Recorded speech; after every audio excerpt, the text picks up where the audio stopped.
The weekend is over, but the season is still over.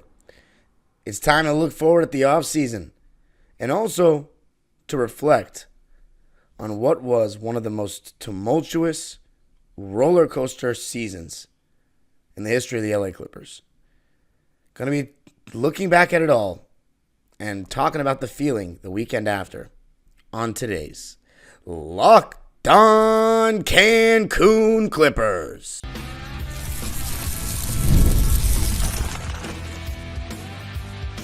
You are Locked On Clippers, your daily Los Angeles Clippers podcast, part of the Locked On Podcast Network, your team every day. Yes, sir. You were locking in with the Clips. Thank you for making Locked On Clippers the first listen of your day, your team every day. I'm your host, Darian Vaziri, born and raised in LA and just finished my 19th season as a Clipper fan. You can also follow me on Twitter and Instagram at DimeDropperPod and subscribe to my own YouTube channel, Dime Dropper, where I will be continuing to go live to talk about the NBA playoffs as it continues. And Locked On Clippers is free and available wherever you get your podcasts. And I want you to just tell me how you feel a weekend after. You know, the season ended on Friday. We've had 2 days since. How are you feeling now? New week. Now we got to watch all these teams play in the second round, including Dallas and Oklahoma City, which hurt for their number of reasons. But before we talk about this episode, this one is brought to you by Monopoly Go. It's the best board game of all time, but now you can play it on the go, and there's always something fun to discover in Monopoly Go. So all you got to do is get off the bench and go download it now for free on Google Play or the App Store. All right, Clipper Nation, it is sunny in Cancun right now. You know, just got a pina colada, went by the pool for a bit. Now I'm back in my room recording. Just kidding. In all seriousness, I wish I was in Cancun, to be honest. But I'm still here in Los Angeles, and we are now still talking Clippers basketball. And it's funny because last season when this happened, because last season was my first season as Locked On Clippers host, so it was also my first off-season as Locked On Clippers host. And I remember there was such a steep drop in views after we got eliminated because I think everyone was just so checked out and so over it. You know, the season was extremely frustrating. It took a toll on so many fans, and they were just like, done. I need a break from Clippers basketball talk. So I was just sitting here by myself talking to a couple hundred listeners, and now we're at it again. I'm interested to see, even with the added views of the channel, added subscribers, and, you know, more star players, even with James Harden and a full season of Westbrook. Is it going to be the same way? Are people still craving Clipper news, or are we checked out? Regardless, I'll be here still 5 days a week for the foreseeable future. And in this episode, we're going to be talking about the 2-1-3 era and just kind of reflecting on this year, the highs, the lows, talking about how the Harden trade was after year one, and then talk about the hard conversations, all of which are being put on social media right now, that the Clippers are going to have to start looking into and are probably already discussing. Okay, year 5 of the 2-1-3 era is complete. Let's just compare Lob City and 2-1-3 for this segment, okay? First 5 years of Lob City, that would be 2011 to 2016.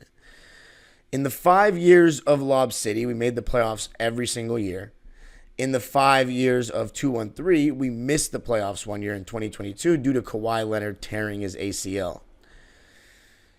In Lob City, we had 3 seasons in those 5 years of 56 or more wins. We did have 2 shortened seasons in the 2-1-3 era that were 72 games, but we have not reached that record. The closest we obviously came was this season with that 53-29 record that we had. So you look at that, and I'm just going to keep on going. Why not? I'm sorry, we were 51-31. I don't know why I said 53-29. Yeah, we were 51-31, which was tied for the 5th best record in Clipper history with the 2015-16 Clips. But, so yeah, you look at that, right? And then we look at playoff appearances. No, the 2016 Clips were 53-29. Yeah, so the number one is 2014 Clips. Then 2013 and 2015 are tied for second. So that would be 3 teams right there. And then 2015-16, I believe it was 2017. Yeah, we had a 51-31 record in 2017. So it was technically tied for the fifth best record in Clipper history. But anyway, first round wins. So we got out of the first round 3 times in those 5 years with Lob City.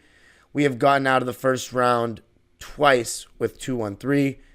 Obviously, we did compete in one more second round series with Lob City, but we never made it out of the second round, whereas with 2-1-3, we did make it out of the second round one time in 2021. But yeah, so that's what we have to show for it. I think the biggest difference, though, is that Lob City was the first time we had ever tasted success consistently. And we already had with 2-1-3. And the expectation for 2-1-3 was so much higher. So I think Lob City definitely through 5 years has left a better taste in most Clipper fans' mouth. I speak for myself when I say absolutely has. They're also just a more fun team, a more prideful team that, represented the organization and seemed like they really wanted to get that first ring. But I just don't think they had the talent, despite what a lot of people might believe. I never believed that Lob City was a championship team. I thought we could get to the conference finals, and we didn't even do that. The 2015 season, it was right there for the taking for us. We choked it against Houston. But that was the only time I thought maybe we could do it, but I never thought so. When we got 2-1-3, I thought this was championship. And, the first year in the bubble was awful. But let's be honest, Paul George was injured a lot of that year. So it's really hard to build good habits when one of your top 2 players, is, especially in a new situation, is that injured. So that was awful, right? Failure of a season, whereas Clippers, Lob City Clips, 2012, we just wanted to make it back to the playoffs, and we did. And not only that, we beat a Memphis team that had just made it to the second round the previous year and gotten Rudy Gay back. I mean, that was like, for Lob City to start in such a positive way and then 2-1-3 started in such a negative way, that was, I don't know, maybe like foreshadowing. And then the second year, obviously, for 2-1-3 was the bounce back. You brought in Nico Batum, first full season of Reggie, first full season of Marcus Morris. You brought in guys like Rondo and Boogie Cousins. I mean, it was just a lot of big names in the building. Luke Kennard and Terrence Mann started to build their names with the franchise. And then, obviously, amazing series versus Dallas that we almost blew. Kawhi Leonard had what to this point has been his crowning achievement as a Clipper, which was the way he would not allow us to lose. I will say that was that or Game 7 for Chris Paul against San Antonio. Those are the 2 best Clipper playoff performances ever for me. And Kawhi, I think Kawhi's was better just because Chris could never touch that level of a basketball player. Like, with all due respect to CP, one of the best point guards to ever play the game, he's never touching that level that Kawhi was reaching at that point. Like, Kawhi's just better. And that was just amazing. And then Game 7, I don't think Kawhi gets enough credit for Game 7. I was there, obviously. You can see that vlog on my channel with cardboard cutouts next to me. The dude was awesome on both ends of the floor, rebounding, the way he guarded Luka in the second half of that game. And then he was hooping in the games 3 and 4 against Utah. And then that's basically all we've gotten to write home about with Kawhi as a Clipper, outside of just some good regular season moments. But that year was amazing. I mean, to break the curse, I'll always be thankful for 2-1-3 for that. And I do think that this, as an organization, we had to take the swing at Kawhi. And it ended up being Paul George attached to Kawhi, which ended up ruining our future. But Kawhi Leonard, one of the great small forwards to ever play the game of basketball, at the peak of his powers, is saying, I want to come to your franchise, the one that was once the worst franchise ever. You don't say no to that. You just really can't. And then, the second year of Lob City was actually a disappointment, in my opinion. 56 wins. The regular season was amazing. Best regular season ever at the time. And then you lose to the team you just beat in the first round last year in Memphis. And that was just, for me, some people would like to blame that on Blake's injury that he sustained in Game 5.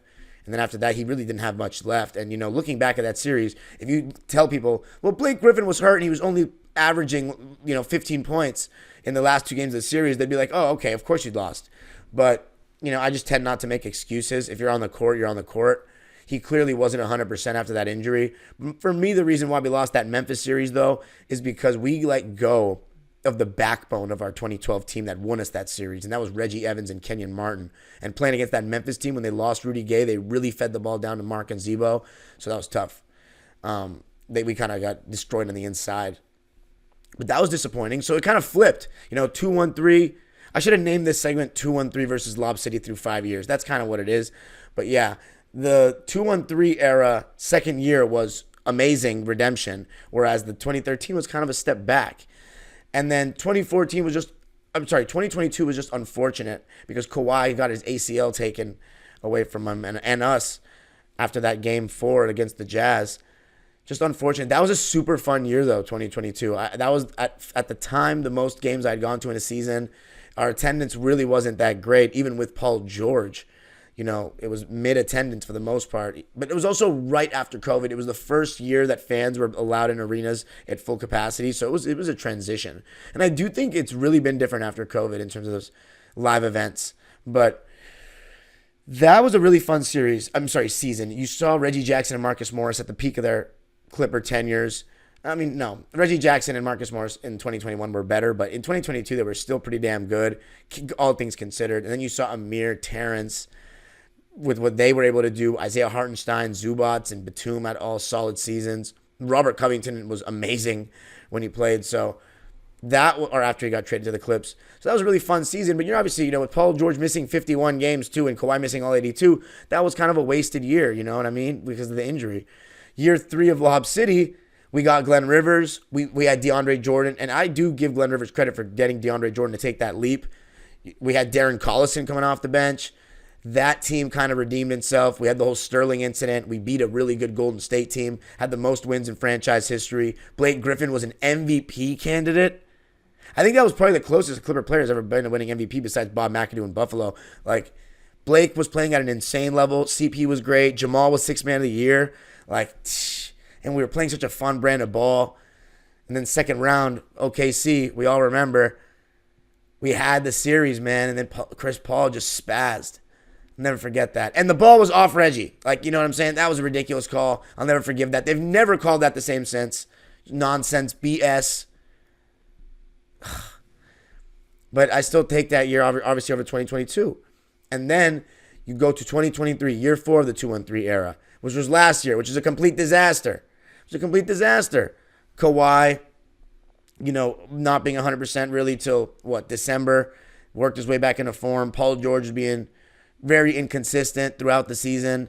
He had his own fair share of injuries. Ty Lue was letting Reggie Jackson and Marcus Morris go willy-nilly all season, and then Paul George gets hurt, and then Kawhi gets hurt. Lob City 2015 was probably, it was an amazing season. 56 wins. Chris Paul played 82 games. We beat the Spurs, and we obviously choked, but come on. That's a lot better than what I just described, is it not? And then we'll talk about 2015-16 versus this season coming up. But as you can see, I don't know. Now that I'm laying it out, Lob City definitely sounds better, even with that one conference finals. But let me know what you think. That's also another question for the comment section. Lob City or 2-1-3 through 5 years? Let me know. If you're a stan, you clearly can't answer. Coming up, talking about the rest. I got to tell you a little something about Monopoly Go. All right, game off. We got to pause here to talk more about Monopoly Go. I know what you're saying. Flag on the play. You already talked about that. But there's just so much good stuff in this game. I got to keep talking about it. In Monopoly Go, you can team up with friends for time tournaments where you work together to build up each other's boards. The more you win together, the more awesome prizes you unlock. And there's so much to get. You can get unique stickers that you can trade with friends to complete albums or big prizes. Cool new playing places to travel the boards with, hilarious emojis for taunting friends when you smash their buildings or heist their vaults. Plus, Monopoly Go feels new and exciting every day with constantly changing tournaments and challenges. A ton include their own unique minigames like digging for treasure or a robot pachinko machine. And there's always new timed events that help you win big, like massive multipliers for everything you win or rent frenzies. There's always something fun to discover in Monopoly Go. So get off the bench and go download it now, free on Google Play or the App Store. Game on. I got to tell you a little something about FanDuel, America's #1 sports book. It's winner take all time in the NBA and NHL, and FanDuel's giving you a shot to bring home a big win of your own. Right now, new customers get $150 in bonus bets with any winning $5 bet. That's $150 to bet on spreads, money lines, player props, and more. And right now, I might bet on Minnesota to beat Denver. I really might. Visit FanDuel.com/lockedon and make every playoff shot count. FanDuel, America's #1 sports book. All right, back here to talk about a little bit more about the Harden trade and how it's gone after year one, just evaluating it. But first, let's finish off by talking about 2-1-3 versus Lob City through 5 years. The final year now is this year. And it was, I would say, better than 2016 Clippers for sure. It ended up with the first round exit as the 4 seed in 6 games, same finish, with almost the same record. It's crazy that we had a better record with that team. But 2016 Clippers was really tough. That was when I knew Lob City was probably not going to win. Like, go to the I didn't think that we couldn't go to the conference finals anymore after that. I'm not going to lie. I still believe that we had a chance. But I started to see that maybe we're on the decline quicker than I thought. That was when Blake Griffin had that quad injury, and then he punched a trainer during his rehab, and he was out longer. And Chris Paul had like an all-NBA level season. It was unbelievable. JJ Redick had like his best season as a Clipper, arguably. Jamal was amazing again, 6th man of the year. Austin Rivers was solid. That was we found Luke Bonmute late in the year. But that was not a very good season. We lost to that weak Portland team. And then this season was obviously like the Harden trade. So that brings us to that. This season was really all about the Harden trade for me. We let go of some fan favorites, mainly Nico Batum, and we got James Harden. And at first, it was obviously a complete disaster through 5 games. It looked so clunky with that starting 5 on the court, all 4 of them together. It was like everybody was deferring to each other. Nobody was aggressive outside of like Paul George, funny enough. Paul George is honestly one of the strangest basketball players I've ever watched in my life. He was aggressive when all 4 of them first got there and everyone else was being passive. But when we need him to shoot 20-plus shots with the season on the line, he's, wants to just go through the flow, go through the motions. I mean, the guy is just, he is a true comedian sometimes, isn't he? Anyway, James Harden trade, right?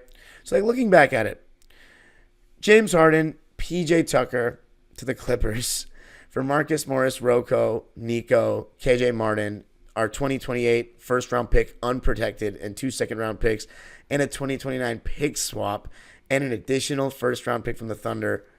I mean, look, through 1 year, no.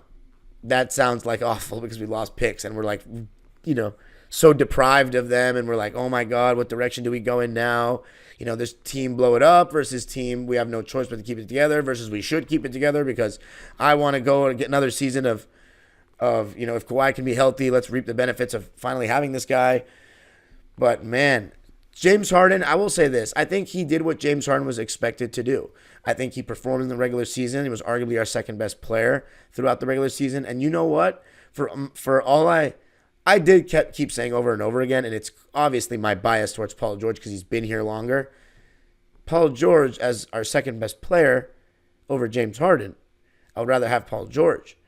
But this season, and last season, honestly, before that, I think that James Harden has been better. If you combine the postseason and regular season, I think James Harden has been better. I do think it is a little unfair because Paul George didn't play in the playoffs in 2023. But for all we've been able to see, I think James Harden maximizes, and this is why I think Harden's better all time too. I think Harden more so maximized his body and his talent. Whereas Paul George is so versatile, so dynamic. But James Harden, he has the same couple of combos when he dribbles the ball, and everyone knows what's coming, and they still can't stop it. Paul George, he doesn't even know his own bag. He has no go-to anything. James Harden, he knows he can get to that tween, and he can size people up, and he'll go from there. Or the tween cross. He'll lull you to sleep, and then he'll go from there with either the blow-by, the pullback for the step-back, or the crossover. He has a base, and then he does his moves from there. And he more consistently has maximized his talent throughout the course of his career. And even in this playoffs, you could see Harden had more of, give me the ball, I'm going to try to make something happen. Paul George, passive. So I think James just has a little bit more, I don't want to say he has more dog because Paul George defensively gives so much more of an effort than James Harden does over the course of their careers and just has more ability on that end of the floor, and that matters. But I guess offensive dog, I guess you know what I'll say? Harden has more confidence for sure, and that matters in basketball. It's a non-tangible thing, but I mean, do you have to be a rocket scientist to evaluate that James Harden has more confidence than Paul George? I don't think you do. He clearly does. He's always at it. Look at the way he talks about himself. Paul George talks about himself like that, but then he also says, I'm not the second option. Like, come on. James Harden, Paul George has definitely had some quotes where he, toots his own horn. But I think James Harden toots his own horn more in the past and he just kind of believes it more, whereas Paul George, he wavers so much. I don't think James Harden wavers on who he thinks he is. I think James Harden thinks he's one of the greatest guards to ever play the game. And he definitely is. So my point of this, in the Harden trade conversation, I think right now through year one, it was a failure only because of Kawhi not staying healthy. And that was kind of one of my points is what's the point of trading for James Harden if Kawhi is not going to be healthy? And people really made the ridiculous argument to me about, I wouldn't say it's ridiculous, but I think it's just kind of ignoring what really happened and saying that, Kawhi's not going to get hurt because James Harden will ease in the workload. First of all, he eased in the workload offensively, but not defensively. And secondly, do we want Kawhi's workload on the court to be decreased? Is that why he got injured? Because Kawhi Leonard told you himself it was freak accidents. He didn't get injured because of a workload. I've always said that when Kawhi's actually guarding more on ball, he's better offensively too. But that's something that's hard to test out because it is putting more strain on his body. But, moral of the story, through year one, no, we gave up picks. We gave up picks and expiring contracts that we could have used for something else. We got older and slower with Harden. Did we get better? Absolutely. Did we get older and slower when we were already old and slow? Absolutely as well. So that's my take on it. Now, coming up, going to talk about the hard conversations that are going to have to be had in the next coming weeks and are already being had in regards to Paul George. Going to be talking about it coming up. I got to tell you a little something about DoorDash. I use DoorDash all the time. It's the best way to get stuff delivered right to your door when you just don't have the time to go do it. And this Mother's Day, you can also use DoorDash for your gift for your mother. If you want to make her smile, well, you can start off by giving her flowers or surprising her with gifts from the brands that she loves. And you can get those delivered the very same day with DoorDash. Moms are a gift, so give her the best Mother's Day. Does she have a sweet tooth? Tech enthusiast? Just likes flowers, beauty stuff? You can pair flowers with a gift card so she can celebrate any way she wants. Get all your Mother's Day gifts all in one place and get 50% off your next order up to $15 when you spend $15+ on your next flower, convenience, grocery, or retail store or retail order now with code LOCKEDONNBA.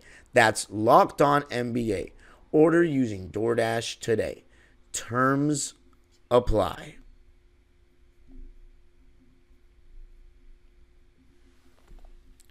All right. I haven't thrown a stat at you guys in this entire episode. Do you guys want a stat? On the season? Does it matter? I think we've already read those stats plenty. Sometimes, people are saying, I didn't want to listen to a whole episode of your opinion. I didn't enlist opinion on a lot of them. But anyway. Kawhi, what's funny? It's going to be sad when we see that Kawhi All-NBA team honor in a couple of weeks, and we're like, he was really All-NBA in the regular season and played 65+ games and could not play in the playoffs. Oh, my God. And please don't. These Dallas fans are coming to me saying, talking about Kawhi, not playing is such an excuse. When he played, you guys lost, even worse. It's like, dude, are you guys being serious? That was a shell of himself. That was not the real Kawhi Leonard. Will the real Kawhi Leonard please stand up? But not to play in the Olympics. By the way, I haven't even mentioned that. If Kawhi Leonard plays in the Olympics, man,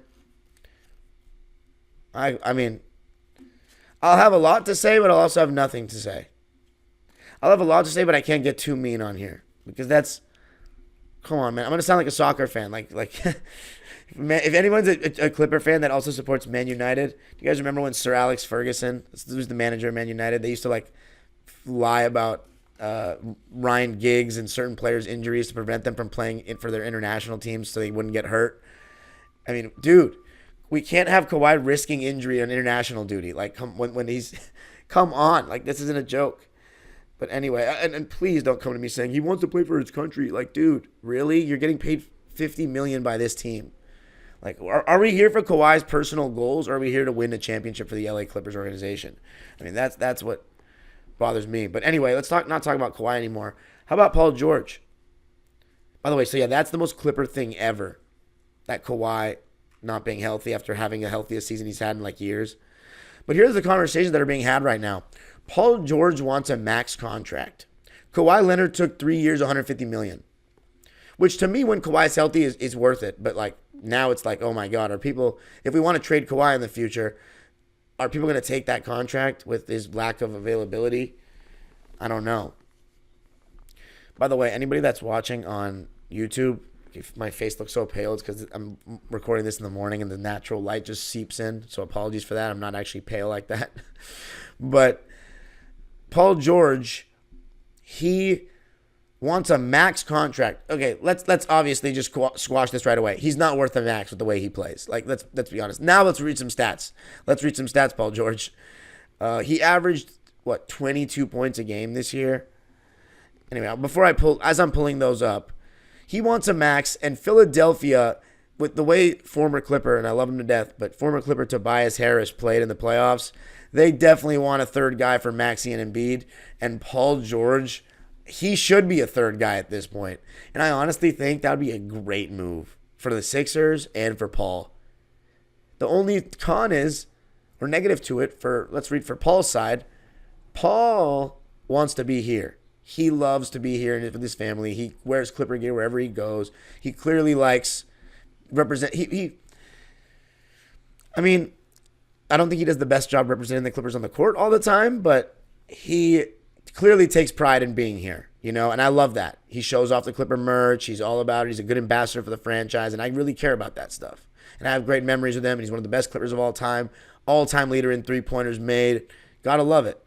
But he's not worth the max. Philly might want to pay him. And if I'm Paul George and I'm trying to secure a big contract, because there's a reason why the Clippers haven't re-signed Paul George. He's been extension eligible for months now because we don't want to give him a max. We've realized, look, we paid you the same amount as Kawhi, but he's way better than you at basketball. So, and Paul might just be like, well, at least I'm on the court when it matters. At least I'm on the court playing. And, I mean, that's a valid point. But just because both of you guys have failed to live up to the end of the bargain for health or for performance, whatever it might be, or both, doesn't mean that you deserve to get paid the same when Kawhi is better than you. And obviously it was a huge mistake paying Kawhi that contract middle of the season. Anybody that tried to argue with me about that, you guys were just being fanboys and looking at it without even just going all in on the 2-1-3 era so much when it's like, dude, like, what are you guys talking about? Like, do you not care about the long term of this team, of this franchise? Saying that I was a bad fan for questioning that extension in the middle of the season. Like, we don't want to have the hard conversations in the summer. What? This is basketball. You have to have these hard conversations. It's going to get awkward. Like, okay, so? Like, don't be scared. This is a hard conversation that we're having with Paul George now. And you know what made it even worse? That you did pay Kawhi early. And now Paul George is like, what about me? I'm the one that got us by Utah when Kawhi was hurt for games 5 and 6. I'm the one that represented us as the star in the conference finals in our first franchise conference finals ever. Valid points. My thing is this. If Paul George wants to get paid and that contract comes, why wouldn't I take it if I'm him? Better chance to win a ring probably with Maxey. I mean, come on. Embiid has played better than Kawhi in the regular seasons. He gets injured in the playoffs too, but he's injured and still plays. He's not like, he doesn't, his injuries, I guess, are playable, or you can play through. I mean, it sounds like a great situation for Paul George. If he gets a max on that team, I'm taking it. But here's the problem for the Clippers. Letting Paul George walk with nothing, not getting anything in return. He can opt into his contract, $49 million or $50 million, whatever it is. And that would be awesome for the Clippers. I think if we could trade him on that expiring deal and get something for him. But if he gets offered the bag, why would he opt in? Just go. And that's the problem. So do the Clippers want to just pay him so he doesn't go? Should we pull a Blake Griffin on him? Pay him? Say like, oh yeah, we're down to keep you long term. Trade him? I don't know. Hard conversations, that's what I'm saying. Going to have to be had. So this week, I guess I'm going to try to hopefully get some guests on, maybe talk about the cap situation. Why rebuilding just seems like it's going to be so hard to do and far-fetched that we're going to go that route. I'm really interested to see what you guys want to do. But let me know. You can follow me on Twitter and Instagram at DimeDropperPod. Subscribe to my own YouTube channel, Dime Dropper, for even more LA Clipper and NBA content. Not as much LA Clipper anymore. Locked On Clippers is free and available wherever you get your podcasts, including YouTube. Make sure you hit the subscribe button and hit the notification bell so you know every single time we post a video. The age-old proverb continues, go Clippers.